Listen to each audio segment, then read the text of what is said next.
Bayangin, di negeri ini untuk berangkat haji bukan perkara ringan.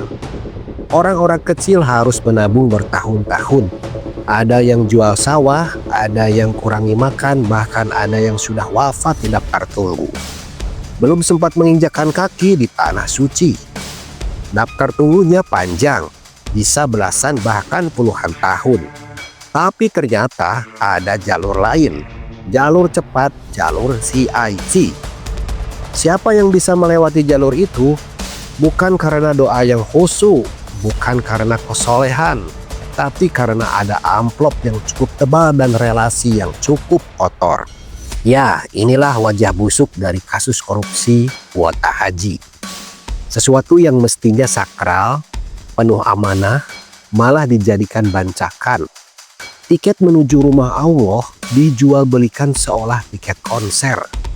Dan lebih ironisnya lagi, dilakukan oleh orang-orang yang seharusnya menjadi pemimpin yang berdiri di mimbar bicara tentang moral dan agama.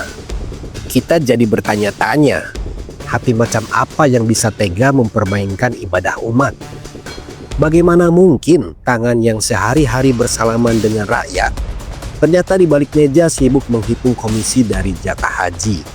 Kalau haji saja diperdagangkan, apakah masih pantas disebut wakil rakyat? Atau sejujurnya, mereka hanyalah maklar ibadah yang berbaju rapi? Yang lebih menyakitkan, korupsi ini bukan soal uang recehan. Ini soal harapan dan doa orang banyak. Doa seorang ibu yang sudah renta, doa seorang bapak yang memimpikan satu-satunya kesempatan ke tanah suci. Semua itu dirampas hanya untuk menambah saldo rekening pejabat. Kalau dosa korupsi haji bisa berbentuk air, mungkin sudah cukup membuat banjir yang menenggelamkan satu kota. Bedanya, banjir ini bukan air hujan, melainkan air mata umat yang dikhianati. Dan ironisnya, mereka masih bisa berangkat haji dengan tenang, memakai ihram putih, mengangkat tangan berdoa di depan Ka'bah. Pertanyaannya, doa apa yang mereka panjatkan? Ampunan atas korupsi yang baru saja dilakukan, atau doa supaya kasusnya tidak terbongkar? Sesungguhnya, orang yang mencuri uang rakyat sudah hina.